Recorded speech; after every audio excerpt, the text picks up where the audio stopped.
आसफा भुट्टो जरदारी साहिबा और स्टेज पे बैठे हुए तमाम मुअज़्ज़ज़ीन, आज चूँकि आसफा बीवी भी यहाँ मौजूद हैं, मैं आगाज़ ही में दो पाकिस्तान पीपल्स पार्टी की ख़वातीन से को आपसे मुतारफ़ कराना चाहता हूँ। आसमा बीबी तो जानती हैं उनको, लेकिन बहुत सारे लोग ये भूल चुके हैं कि मोहतरमा शाहिदा जबीन और मोहतरमा नासिरा शौकत महमूद हमारे दरमियान ऐसी ख़वातीन हैं जिन्होंने किले में, लाहौर किले में सऊबतें और टॉर्चर बर्दाश्त किया। शाहिदा जबीन के भाई तो तख्ता दार पर लिटाए गए। एक मिनट अगर मैं इनसे गुजारिश कर सकूं आप सबके सामने, ज़रा ये नासरा आपा ज़रा खलो, शाहिदा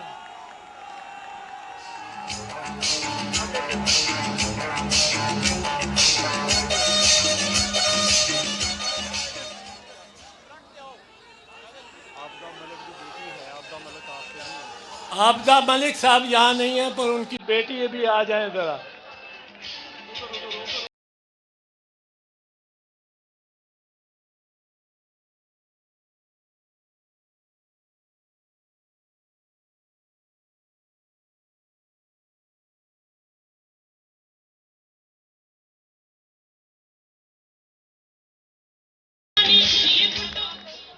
आबदा मलिक तो बहुत होगी, उनकी बेटी फायजा मलिक मौजूद है।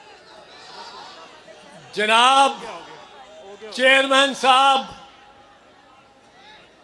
आज आप देख रहे हैं कि पाकिस्तान पीपल्स पार्टी पूरे जोश और जज्बे से यहाँ मौजूद है।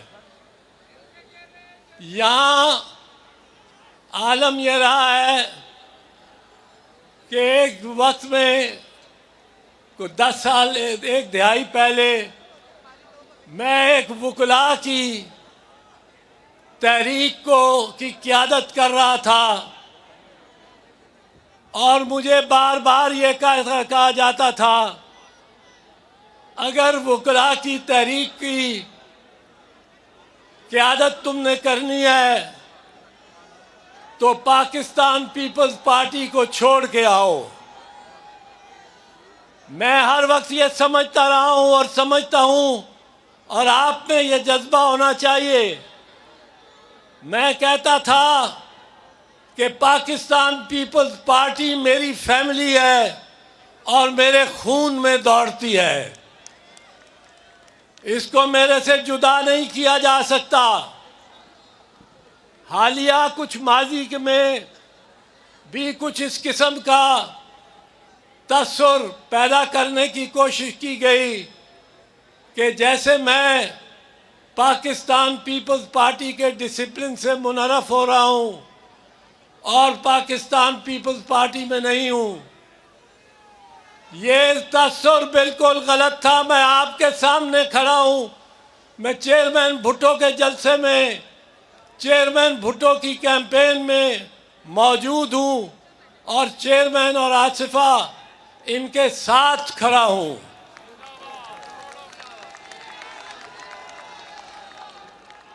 चेयरमैन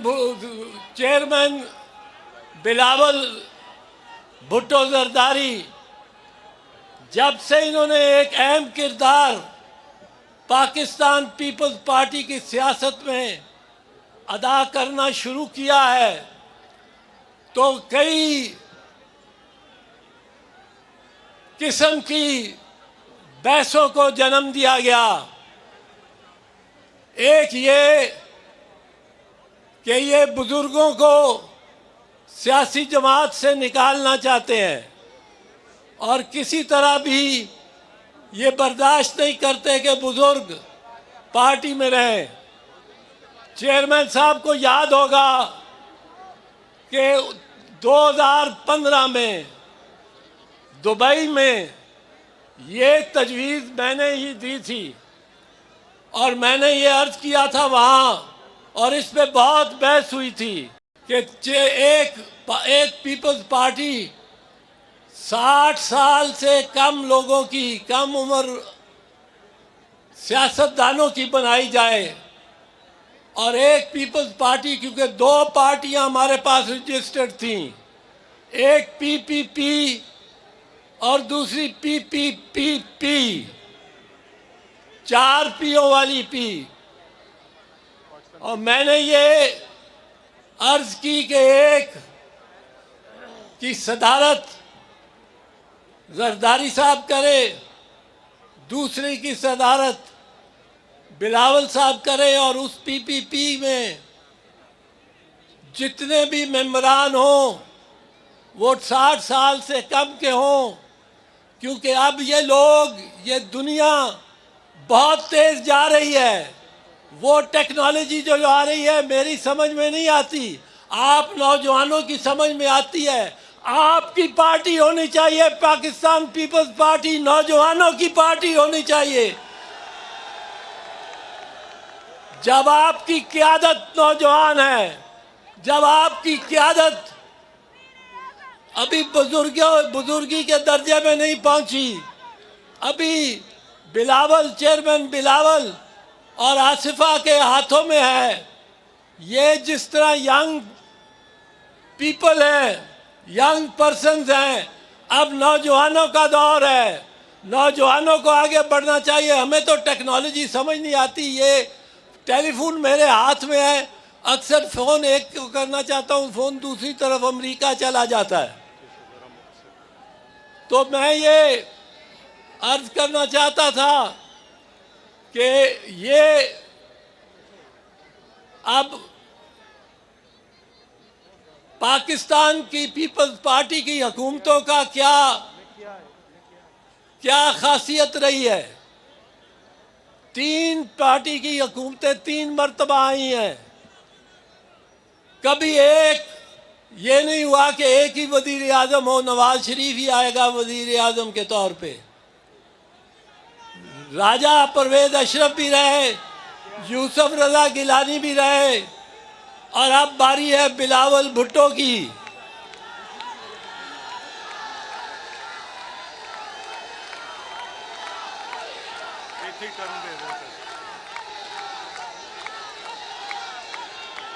और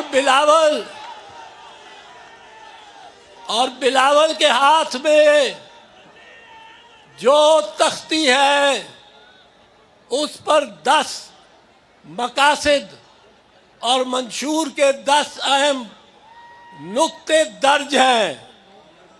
और मुझे ये यकीन है कि चेयरमैन बिलावल जब वजीर आज़म बनेगा तो इन पर अमल का होगा, इन 10 नुकात पर अमल होगा, इस मंशूर पे अमल होगा। और हमारी डिमांड आज भी है, ये याद रखें, आखिरी बात अर्ज करना चाहता हूँ, हमने कभी नहीं ये कहा कि फलां को जेल डालो तो फिर लेवल प्लेइंग फील्ड होगी। हमने कभी ये नहीं कहा कि फलां को सजा दो तो फिर लेवल प्लेइंग फील्ड होगी। ये सब उन्हीं ने कहा है जो शेरों की तरह धाड़ने की कोशिश करते हैं, पर जैसे चेयरमैन बिलावल ने कहा, जो अपने घरों से बाहर आने की हिम्मत नहीं कर रहे।